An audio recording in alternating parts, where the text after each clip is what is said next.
Hi guys, welcome. This is your Sameer Kohli sir with another lecture of the topic called coordinate geometry. Coordinate geometry के अंदर आज हम जो करेंगे that is called मेरे प्यारे बच्चों सेक्शन फॉर्मूला. इसमें थोड़ा सा दम है. मैंने कहा इसकी डेरिवेशन भी करा देता हूँ. क्लास में आमतौर पे हम डेरिवेशन नहीं कराते हैं. हम कहते हैं चलो नॉर्मल फॉर्मूला बच्चों को समझ आ जाए. सपोज ये एक पॉइंट है ए, एक पॉइंट है बी. ए और बी पॉइंट की खास बात क्या है? ए के कोऑर्डिनेट्स भी दे रखे हैं, बी के कोऑर्डिनेट्स भी दे रखे हैं. इस पूरे ए बी लाइन पे कहीं पे भी मैंने कह रहा बीच में, आप चाहो तो यहां एक पॉइंट बना लो पी. अब इस पी के कोऑर्डिनेट्स निकाल के दे सकता हूं. अगर मैं आपको क्या दे दूं? रेशियो. मैं बोल दूं कि A P ratio P B बराबर है m1 रेशियो m2. बच्चा कहेगा नहीं समझ आया. मैंने कहा एपी रेशो पी बी अगर बराबर है 5:2 तो हम पी के कोऑर्डिनेट्स निकाल सकते हैं. पी के नहीं, मतलब पी के नहीं, पी पॉइंट के कोऑर्डिनेट्स हम निकाल सकते हैं. एक्स और y. That beautiful formula is called section formula. जो भी चीज बात करेंगे हम ग्राफ पे बात करेंगे.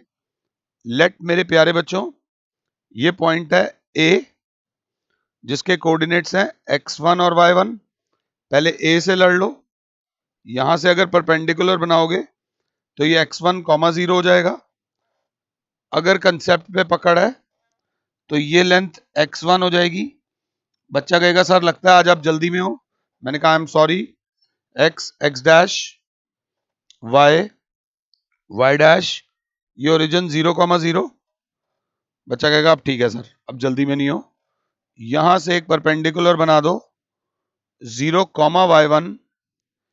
ये जो लेंथ आ जाएगी सर नीचे वाली, ये लेंथ आ जाएगी y1 पूरी. अब यहां से एक पॉइंट कहीं पे ये दे रखा है b जिसके कोऑर्डिनेट्स हैं x2 और y2.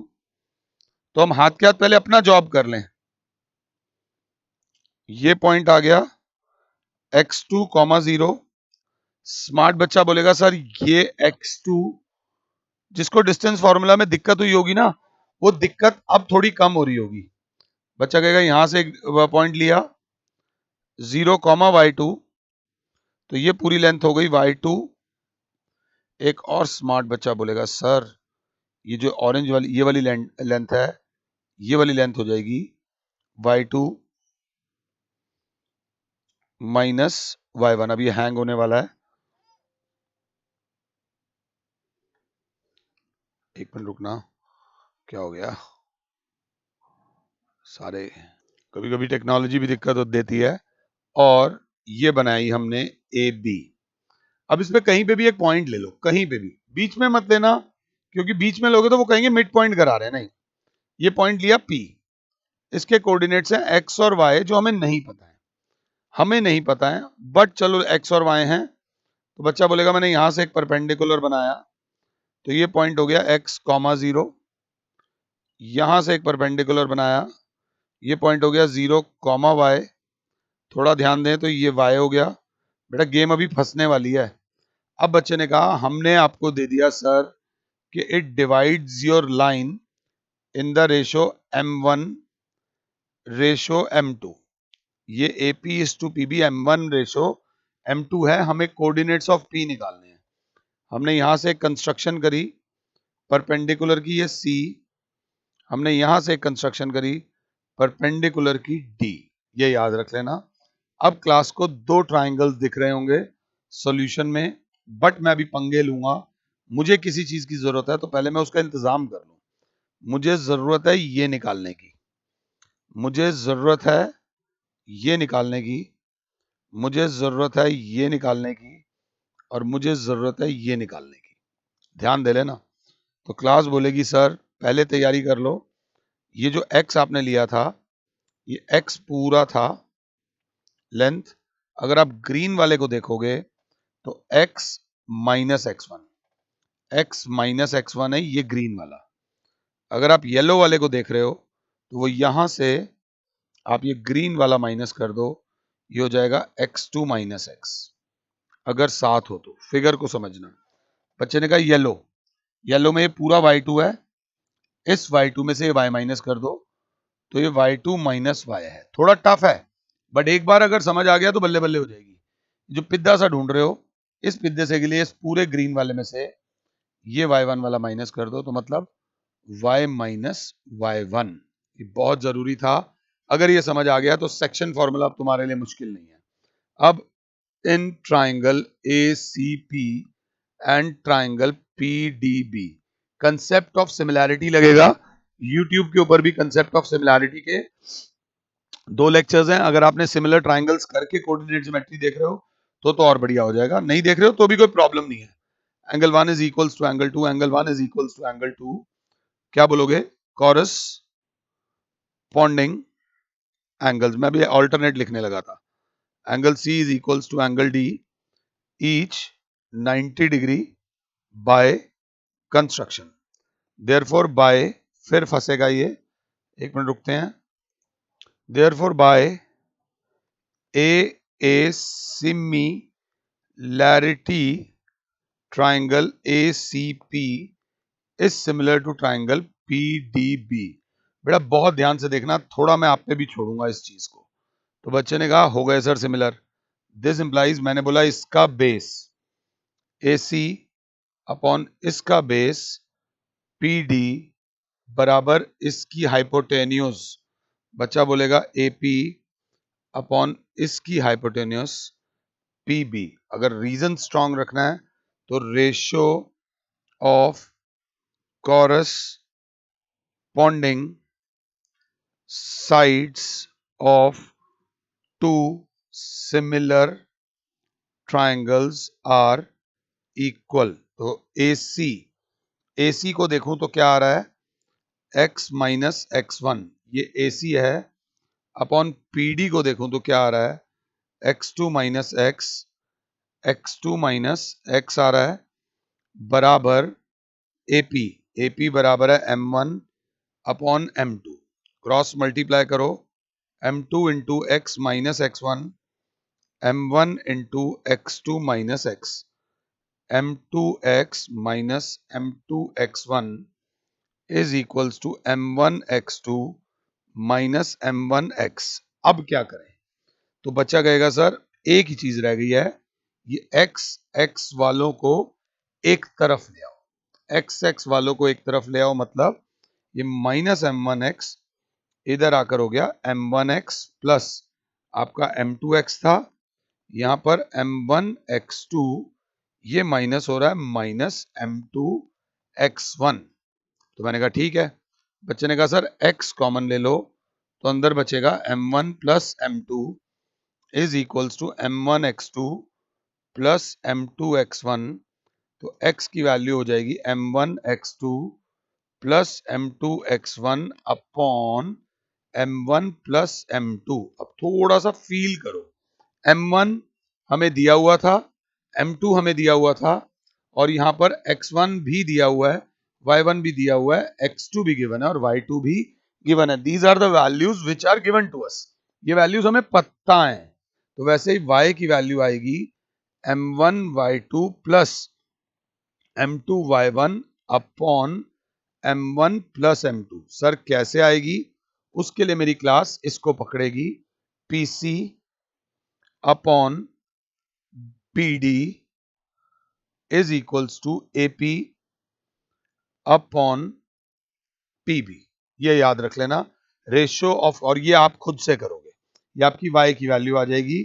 मुझे पॉज करो और इस डेरिवेशन को 2 बार करो। 2 बार कर लिया ना तो लाइफ लॉन्ग नहीं भूलोगे, अभी तो छोड़ो, जिंदगी भर नहीं भूलोगे। I am taking the guarantee of life.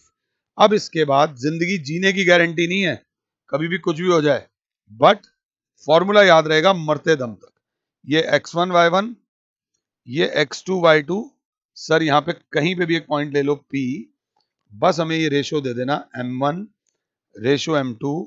तो जो x और y होगा मेरे प्यारे बच्चों, जो x होगा वो होगा M1 x2 plus M2 x1 upon M1 plus M2, और जो y होगा वो होगा M1 y2 plus M2 y1 upon m1 plus m2।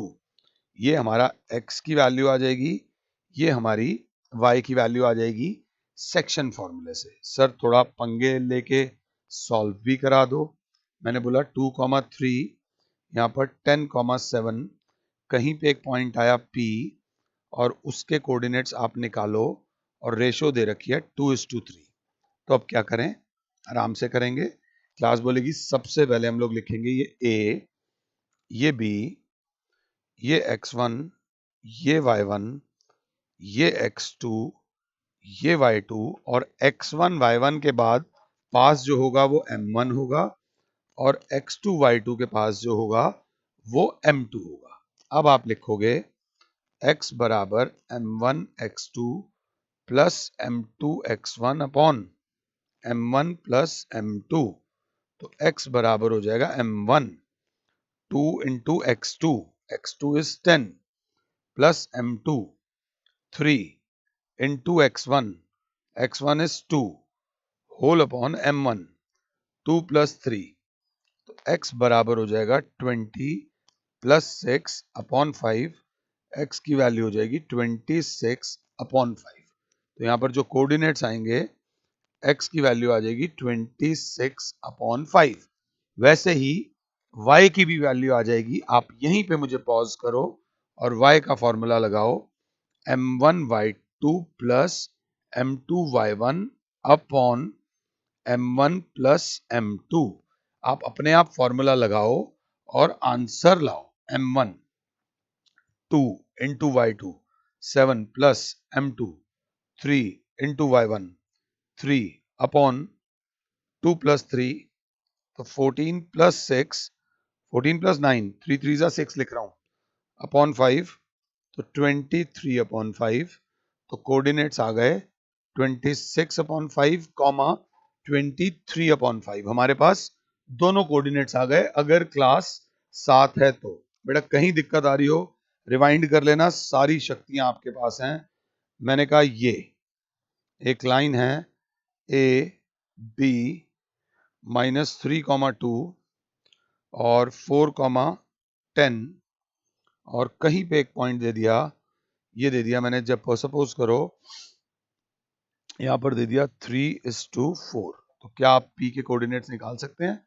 बच्चा कहेगा बिल्कुल निकाल सकते हैं सर, कोई दिक्कत नहीं है। बट एक बच्चा कहेगा सर हर बार आपने एक ही बात करी, हर बार आप एक ही चीज कर रहे हो कि ये A पॉइंट है, ये B पॉइंट है, ये A पॉइंट के जो कोऑर्डिनेट्स हैं ये x1 y1 है और B पॉइंट के कोऑर्डिनेट्स x2 y2 है और P बीच में नहीं ले रहे। क्या P बीच में आ सकता है? मैंने कहा P बिल्कुल बीच में आ सकता है, P बिल्कुल आ सकता है। और क्योंकि P बीच में आ गया तो यहाँ सरकार बदल गई। अब ये बन गया मिड पॉइंट फॉर्मूला। क्यों सर? क्योंकि अब AP बराबर है PB के, तो AP अपॉन PB बराबर हो जाएगा 1। तो AP रेशियो PB 1 को हम 1 अपॉन 1 लिख सकते हैं।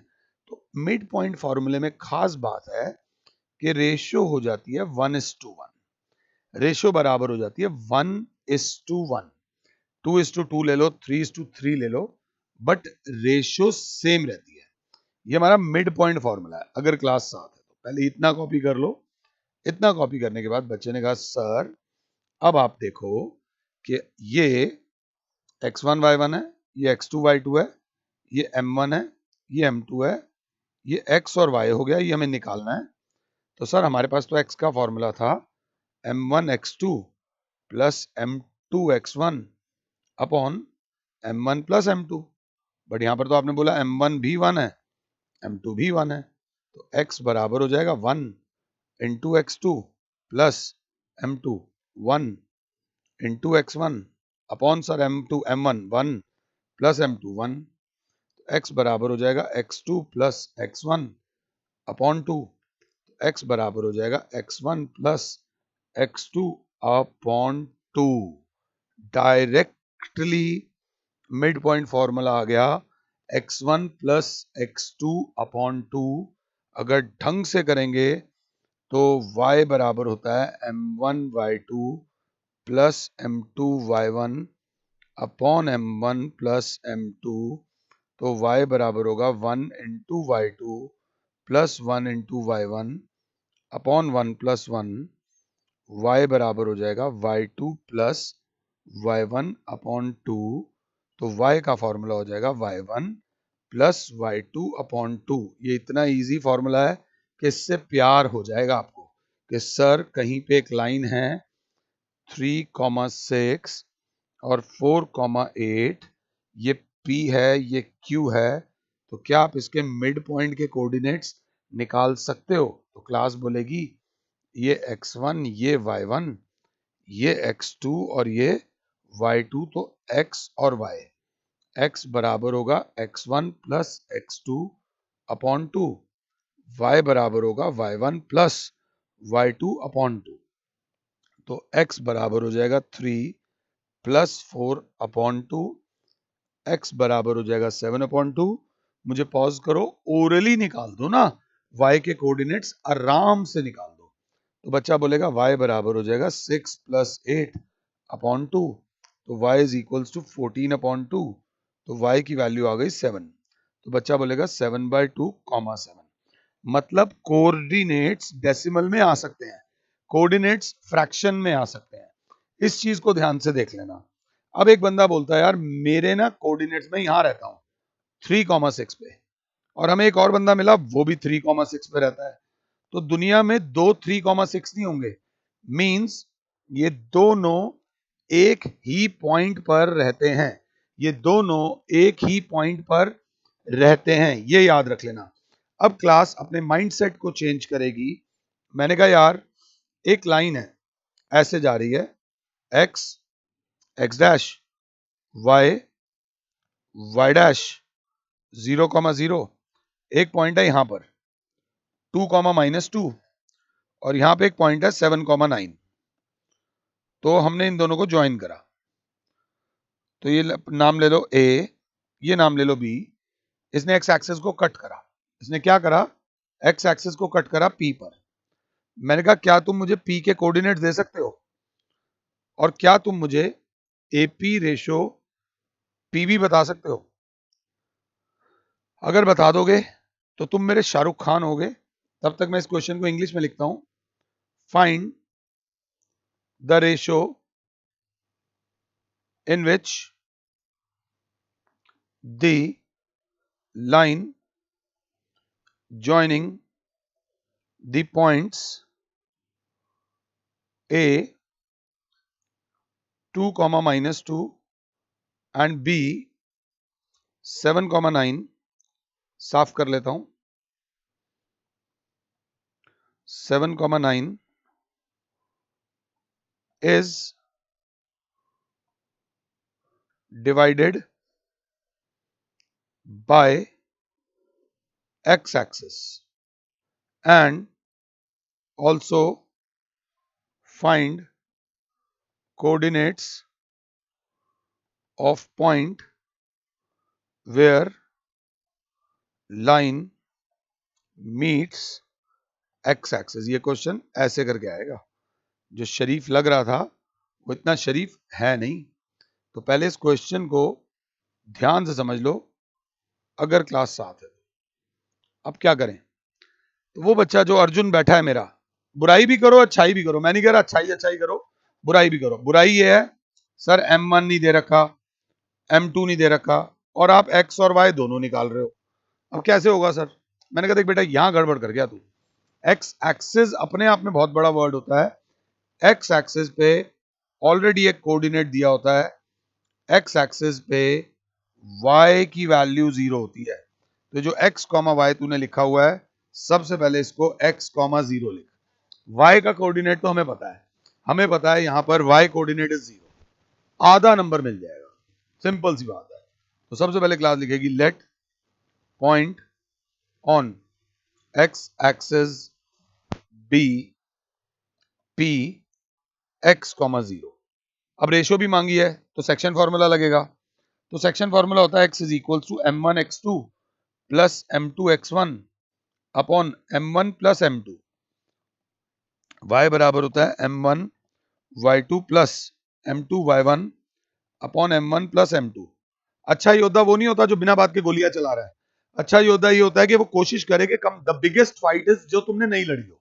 अगर लड़ाई ना हो यही सबसे बड़ी जीत है, क्योंकि लड़ाई में नुकसान होता ही है। यहां पर बच्चा कहेगा सर ना तो एक्स दे रखा है, ना M1 ना M2 ना M1 ना M2, ये सिचुएशन है एक्स की। वाई की सिचुएशन क्या है, वाई दे रखा है, M1 M2 नहीं दे रखा। तो मैंने कहा कहां पे सिचुएशन कम खराब है। बच्चा कहेगा वाई में सर सिचुएशन कम खराब है। तो एक बार वाई वाले को यूज करते हैं। वाई वाले को कैसे यूज किया, वाई कोऑर्डिनेट दे रखा है यहां पे हमें 0, 0 is equals to M1 into Y2 into 9 plus M2 M2 into -2 upon M1 plus M2। अगर क्लास 7 है तो ये समझ आया है, तो ये इधर डिवाइड हो रहा है, उधर जाके मल्टीप्लाई 0, तो यहां आ गया 9M1 -2M2, उधर ले जाओ 9M1 is equals to 2M2, M1 upon M2 is equals to 2 upon 9, मतलब रेशियो आ गई 2:9। रेशियो आ गई, जय माता दी, 2:9। मेरे पास M1 की भी वैल्यू आ गई, मेरे पास M2 की भी वैल्यू आ गई। अब केस सॉल्व हो सकता है। अब माता रानी का नाम लेके x की वैल्यू निकाल दूंगा। M1 2 into x2 7 plus 9 into 2 upon 2 plus 9, तो x की वैल्यू आ जाएगी 14 प्लस 18 अपॉन 11, x की वैल्यू आ जाएगी 32 अपॉन 11। तो point on the 32 upon 11 comma 0। तो कोऑर्डिनेट्स ऑफ P आ जाएंगे 32 अपॉन 11 कॉमा 0। यहीं पे साइंस यही है। साइंस साइंस नहीं कर रहा हूं इस लेक्चर में मैं, इस चैप्टर में बच्चा कहेगा साइंस साइंस, बट यही है कि किसी भी जगह पे प्रॉब्लम में से हल्का सा हिंट लगा होगा, उस हिंट में से पूरी प्रॉब्लम को सॉल्व कर देना इज कॉल्ड साइंस। यही साइंस है, जिंदगी को आसान बनाना ही साइंस है। बाकी आप याद रख लेना, साइंस की बुराइयां लोग बहुत करते हैं, बट साइंस की अच्छाइयां भी बहुत हैं। अब हमने इस लेक्चर में पढ़ा सेक्शन फॉर्मूला। एक क्वेश्चन आपका बहुत आएगा, ये क्वेश्चन कर लिया तो हम फिर शांति से जी सकते हैं। P के कोऑर्डिनेट्स हैं 10, -4, Q के कोऑर्डिनेट्स हैं 6, 0 ले लेता हूं। उन्होंने कहा एक पॉइंट आया A, एक पॉइंट आया B, if A and B trisect PQ, find coordinate of A and B। अब ट्राइसेक्ट का मतलब क्या हुआ, ट्राइसेक्ट का मतलब ये हुआ कि जितना ये है उतना ही ये है और उतना ही ये है। ट्राइसेक्ट का मतलब हुआ PA ratio AB ratio PQ बराबर 1:1:1। आप चाहो तो ये भी लिख सकते हो PA is equals to PAB is equals to BQ, तीनों इक्वल है। बट यार ये 3 वाली रेशो कैसे आ जाएगी, ये 3 वाली रेशो कैसे सॉल्व करें, यही इसका कैच है। आप चाहो तो मुझे पॉज करो एग्जैक्टली 90 सेकंड्स के लिए, 90 सेकंड्स के लिए मुझे पॉज करो और एक बार इसका आंसर खुद से निकालने की कोशिश करो। तो बच्चा कहेगा सर ये तो गड़बड़ है। तो जब ऐसी प्रॉब्लम आए थोड़ा सा स्मार्ट होके एक बच्चा बोलेगा सर एक काम करते हैं 1:1:1 है ना रेशो, हम सबसे पहले let us find coordinates of A. मैंने कहा कैसे, उसने कहा सर ये 1 हो गया, ये दोनों को जोड़ दो ये 2 हो जाएगा, M1 1 हो जाएगा, M2 जो हो जाएगा जब इन दोनों को जोड़ देंगे तो M2 2 हो जाएगा, ये हमारा X1 हो जाएगा, ये हमारा Y1 हो जाएगा, ये हमारा X2 हो जाएगा, ये हमारा Y2 हो जाएगा। अब बस यही इसकी गेम थी, अगर समझ आई है तो let us find coordinates of A. तो हमारा X1 हो गया, X की वैल्यू होती है M1 X2 plus M2 X1 upon M1 plus M2। तो यहां पर जो X वाला कोऑर्डिनेट आना है क्लास बोलेगी M1, 1 into X2, x2 is 6 plus m2 2 into -4 upon 1 plus 2, क्योंकि m1 1 है और m2 1 और 1 2 है। यही गेम थी। x बराबर हो गया 6 -8 अपॉन 3, x बराबर आ गया -2 अपॉन 3। अगर गेम खेलनी है तो पूरी पूरी 7 खेलो। यहीं पर मुझे y के कोऑर्डिनेट्स तुम निकाल के दोगे जो कि इजी आएंगे। y के कोऑर्डिनेट्स एक बार खुद से निकालने की कोशिश करो। तो y हो जाएगा m1 1 into y2 0 plus m2 2 into -4 upon 1 plus 2, तो y के कोऑर्डिनेट्स हो गए -8 अपॉन 3। जय माता दी। अब ये कोऑर्डिनेट्स आ गए -2 अपॉन 3 और -8 अपॉन 3। लो जी, अब थोड़ा सा हमारे पास टेक्नोलॉजी के फायदे क्या हैं ये बता देता हूं। अब टेक्नोलॉजी से ना हम ये सब हटा देंगे, हम साफ कर सकते हैं। ये सब मैस क्लीन कर दिया। अब बच्चे से मैं बोलूंगा सिर्फ तू इस चीज को देख मेरे प्यारे बच्चे, इसको देख। तो एक बच्चा बोलेगा सर अगर मैं इसको देखता हूं तो मेरे मन में एक ही फीलिंग आती है कि B is the mid point of A Q. अगर ध्यान से देख रहे हो तो B is the mid point of A Q, क्योंकि जितना ए बी है उतना ही बी क्यू है, जितना ए बी है उतना ही बी क्यू है। देयरफॉर कोऑर्डिनेट्स ऑफ बी निकालने के लिए सर ये मेरा हो जाएगा x1, ये y1, अब इसकी जरूरत नहीं है, और ये मेरा x2, ये मेरा y2। तो x बराबर हो जाएगा x1 प्लस x2 अपॉन 2। थोड़ी कैलकुलेशन पे ध्यान देना। x1 है -2/3 प्लस x2 6 अपॉन 2। कैलकुलेशन देख लेना। x बराबर होगा एलसीएम 3 -2 प्लस 18 अपॉन 2 को लिख दो 2 अपॉन 1, तो x की वैल्यू हो जाएगी 16 अपॉन 3 इंटू 1 अपॉन 2, 2 1 जा 2 8 जा, तो x की वैल्यू आ जाएगी 8/3। यहाँ पर x की वैल्यू आ जाएगी 8/3। y की वैल्यू आप निकालोगे, y बराबर हो जाएगा y1 प्लस y2 अपॉन 2, और इस चीज को बोलते हैं coordinate of point of trisection. We call it as coordinates of point of trisection. ये ट्राइसेक्शन वाला क्वेश्चन है और बहुत इंपॉर्टेंट क्वेश्चन है, और आता भी है बोर्ड वालों का। तो समझ लो ये जीजाजी क्वेश्चन है, ये इतना इंपॉर्टेंट क्वेश्चन है, जीजाजी को बहुत इज्जत देनी चाहिए, उतनी इज्जत इस क्वेश्चन को देनी चाहिए। And this is very good. I hope कि इस लेक्चर में मैं आपको समझा पाया हूं। अब हम 7.2 से पहले के एग्जांपल्स करेंगे। अगर सारे एग्जांपल्स समझ आ जाए ना तो बंदे को लगता है वो एक्सरसाइज फिर मुश्किल नहीं लगती। फिलहाल के लिए और Sameer sir is saying you good bye. God bless all. जय माता।